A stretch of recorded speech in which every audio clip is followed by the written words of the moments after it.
Alors bonjour, mon nom est Geneviève Dumont, je suis la coordonnatrice clinique de l'organisme ANEB Québec, donc responsable des groupes de soutien autant pour les proches que pour les personnes qui souffrent du trouble alimentaire.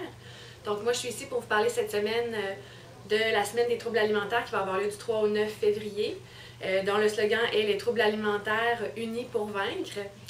Donc, on m'a demandé de vous parler aujourd'hui de l'impact que ça peut avoir sur la fratrie, donc les frères, les sœurs des personnes qui souffrent de troubles alimentaires.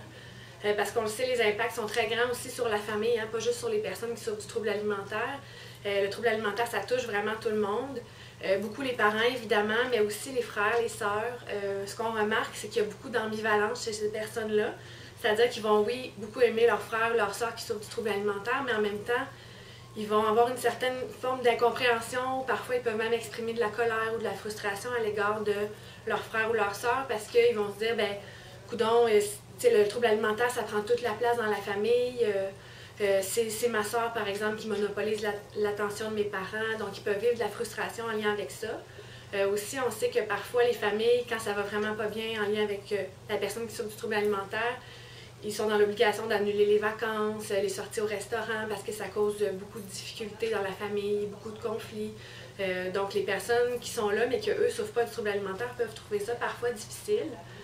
On les comprend aussi, c'est pas évident. Je pense que la première chose à faire, c'est d'en parler. Par exemple, on peut appeler à la ligne d'écoute de chez ANEB, parler de notre situation, s'informer aussi beaucoup sur comment ça se passe, le trouble alimentaire, comprendre que c'est pas la faute de la personne, il ne faut pas la blâmer, ça va pas l'aider si on agit de la sorte. C'est vraiment, le trouble alimentaire, finalement, c'est la pointe de l'iceberg, donc il faut vraiment aller voir tout ce qui se trouve sous la surface de l'eau pour comprendre vraiment ce qui se passe au niveau des émotions, de l'estime de soi. Je pense que les frères et sœurs qui se demandent quoi faire en lien avec le trouble alimentaire peuvent aller sur notre site internet aussi vraiment pour se renseigner sur le fonctionnement du trouble alimentaire, venir chercher de l'aide. On a aussi des groupes de soutien qui s'adressent par contre aux gens de 17 ans et plus, mais pour les proches, les parents, les frères, les sœurs des personnes qui souffrent de troubles alimentaires.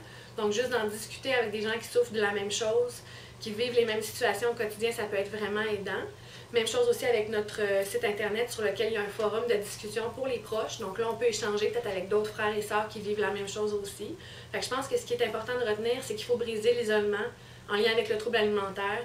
C'est complexe, c'est pas un caprice, c'est vraiment quelque chose de compliqué. Puis faut aller chercher de l'aide pour essayer de s'en sortir. Puis plus la famille va aider la personne, plus elle a de chance de s'en sortir aussi.